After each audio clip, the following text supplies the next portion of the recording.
लाख वफा करने पर भी जो सिर्फ दगा ही देते हैं, प्रतिभा ने ऐसे लोगों से नेह निभाना छोड़ दिया। जो कवि होते हैं या कवित्री होते हैं, वो अपनी कविता में अपना नाम क्यों डालते हैं? मोबाइल के दौर की कमियां कह दूं गर नाराज न हो। एक मज़ेदार सवाल है। जैसे छोटे बच्चे जब रिलेशन में आते हैं तो लोग कहते हैं बाबू थोड़ा तुम गाना सुनाओ या ABCD सुनाओ या क ख ग सुनाओ।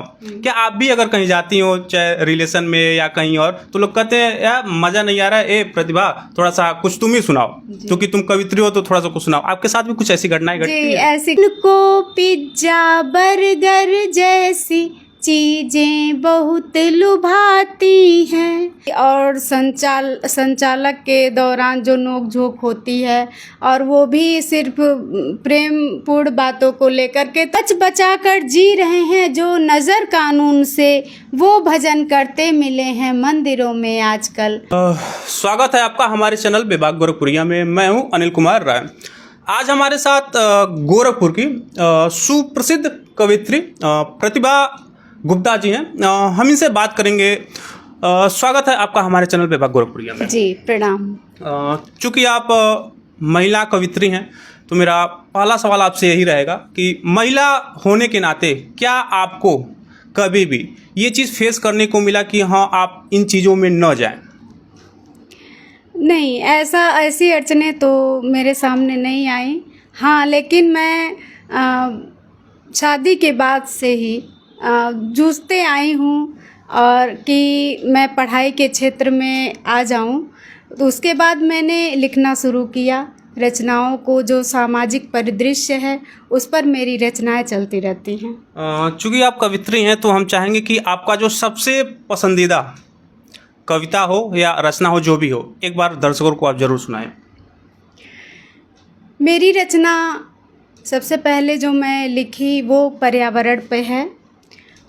मैं उसका एक मतला और कुछ शेर आपके साथ समझ प्रस्तुत करती हूँ, सुनिएगा।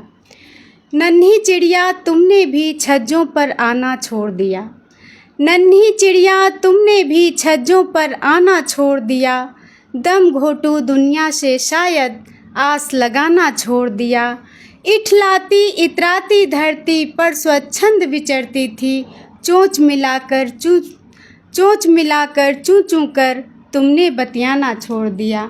और सामाजिक परिदृश्य जो आज का है उसे देखिए कि सुंदरता की सूरत बदली है छोटे परिधानों ने, सुंदरता की सूरत बदली है छोटे परिधानों ने, अंधे फैशन ने अब के तहजीब निभाना छोड़ दिया। और माँ की ममता तड़प तड़प कर हर पल घुटती रहती है, माँ की ममता तड़प तड़प कर हर पल घुटती रहती है। बेटों के बिसराने पर माँ ने मुस्काना छोड़ दिया। और बूढ़े बरगद बिगड़ी पीढ़ी के आगे मजबूर हुए, बूढ़े बरगद बिगड़ी पीढ़ी के आगे मजबूर हुए, जैसे तैसे जी लेते हैं टांग अड़ाना छोड़ दिया, जैसे तैसे जी लेते हैं टांग अड़ाना छोड़ दिया।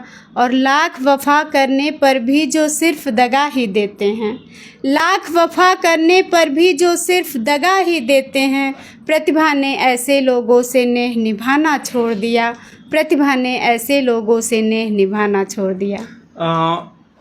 आपने जो कविताएं लिखना शुरू किया, ये शादी के बाद लिखना शुरू किया कि शादी के पहले से ही आप इस पे काम कर रही थी? मेरी रुचि रचनाओं में, कविताओं में या लेख, मैं पहले से ही, जब मैं BA कर रही थी तब भी मैं लेख और रचना कर रही थी, लेकिन मुझे छंद की जानकारी नहीं थी। ये जानकारी मुझे लिखने के बाद, धीरे धीरे लोगों से रूबरू होने के बाद ये चीज़ें सुलभ होती गई और मैं करने लगी। एक और कविता जरा आप दर्शकों को सुनाइए। एक प्रेम पर कविता मेरी नई रचना है, मैं उसे आप सभी के समक्ष रखती हूँ, सुनिएगा। लिख दिया है गीत तुम पर, लिख दिया है गीत तुम पर, मीत क्या तुम पढ़ सकोगे, लिख दिया है गीत तुम पर। आगे सुनिएगा। कि यह समर्पण सिर्फ तेरे साथ है जो, यह समर्पण सिर्फ तेरे साथ है जो, जिंदगी की आप बीती सिर्फ तेरे हाथ है जो, क्या अमावस की तिमिर में, क्या अमावस की